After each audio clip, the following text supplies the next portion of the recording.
मग ते शेवाळ कसं दिसतं? जेव्हा स्पिरुलिना पूर्ण वाढवतो आम्ही आणि गाळून घेतो, त्याची हिरवं असं लोण्यासारखा त्याचा गोळा तयार झाला जातो. पेस्ट असते ती. सगळ्यात जास्त न्यूट्रिशन त्या पेस्टमध्ये असतं, पण त्याचं शेल्फ लाईफ हे मॅक्सिमम 2 ते 3 दिवसाचं आहे. 4थ्या दिवशी मग त्याला कुजल्याचा वास यायला लागतो. म्हणून ती कम्प्लिटली वाळवायला लागते आणि वाळवल्यानंतर त्याची हिरव्या रंगाची पावडर तयार होते.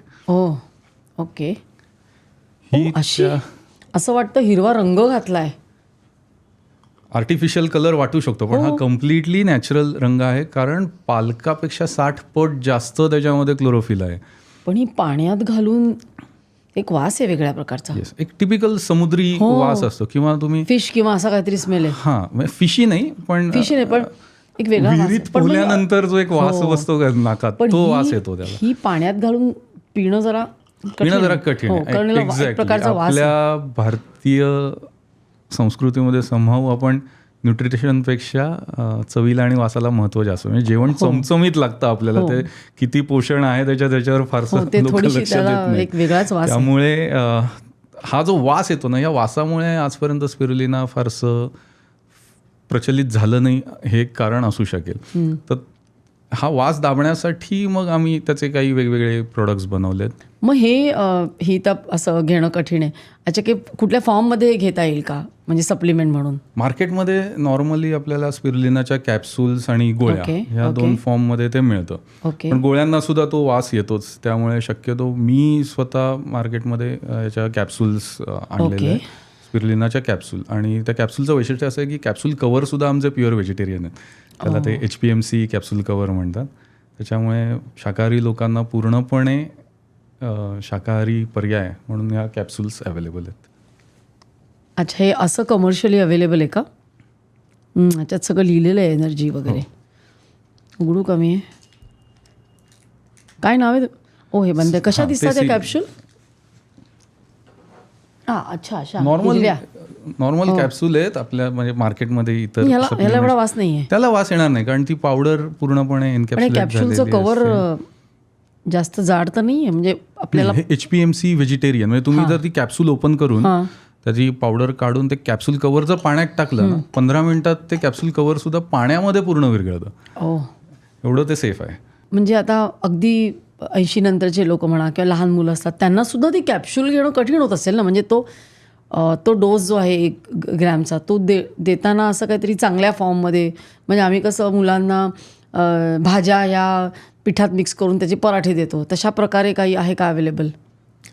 मगाशी मी जो रिलायन्स फाउंडेशनच्या प्रोजेक्टबद्दल बोललो, तर तो 6 महिने ते 6 वर्ष एवढ्या लहान मुलांना ते द्यायचं होतं. तर एवढ्या लहान मुलांना कॅप्सूल गिळणं शक्य नव्हतं, आणि तो जो वास येतोय पावडरला, त्या वासामुळे त्यांचे पालक ती पावडर द्यायला तयार नव्हते. तर त्यांच्यासाठी एक स्पेशल वेगळं प्रॉडक्ट आम्ही त्यावेळेस बनवलं. आणि आता ते बऱ्यापैकी इतर लोकांमध्ये सुद्धा फेमस झालं आहे. म्हणजे इव्हन आर्मीचे ॲथलीट सुद्धा तेच प्रॉडक्ट प्रेफर करतात. गोळ्या नको, आम्हाला ते प्रॉडक्ट द्या. आपल्याला खायला काहीतरी आवडतं. ते स्पिरुलिनापासून बनवलेले हिरवे लाडू, हे लाडू आहेत. सगळे प्रेक्षक बघतील हिरवे लाडू. एक लाडू खाल्ला की तुमची एका वेळच्या जेवणाची पूर्ण गरज न्यूट्रिशनची ही पूर्ण होते. हा एक लाडू मी खाल्ला म्हणजे मला जेवायला नको. पोट भरणं आणि न्यूट्रिशन ह्या वेगळ्या गोष्टी आहेत. पण तुम्ही जर खरोखर ब्रेकफास्टला खाल्ला ना, तर संध्याकाळी 4-4:30 पर्यंत तुम्ही सस्टेन करू शकता. कसा लागतो? कशाने बनवला हा लाडू? तो नॉर्मल शेंगदाण्याचा लाडू आहे, पण त्याच्यामध्ये गूळ, शेंगदाणा, वेलची पावडर, स्पिरुलिना एवढंच आहे. पण ती रेसिपी अशी डेव्हलप केलेली आहे की सगळ्या टीमला एक देऊन टाकते. हो, निश्चित. उलट म्हणजे मी तर रेकमेंड करेन की सकाळी आल्यानंतर एक लाडू खा, आणि तो जो इफेक्ट आहे एनर्जी संध्याकाळपर्यंत काम करा. संध्याकाळपर्यंत तुम्ही बघू शकता. बघते खाऊन कसं आहे. निश्चित. माझ्यात कळत पण नाहीये. मग पावडरला जो वास होता तो या लाडूमध्ये तुम्हाला अजिबात येणार. कसं काय? तीच तर कमाल आहे. म्हणजे जवळपास 6 महिने लागले ती रेसिपी डेव्हलप करायला.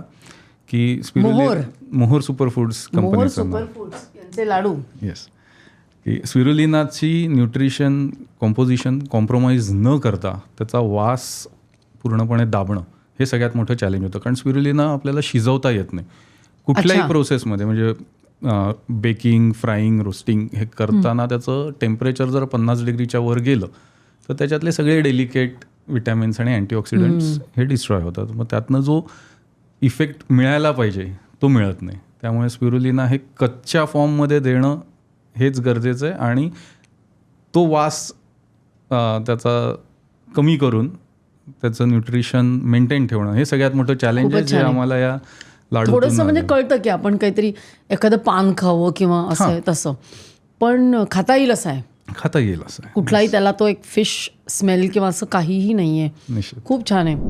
ही क्लिप शेवटपर्यंत बघितल्याबद्दल खूप खूप धन्यवाद. संपूर्ण एपिसोड बघण्यासाठी खाली दिलेल्या लिंकवर क्लिक करा आणि सर्व काही चॅनलला सबस्क्राईब करायला विसरू नका.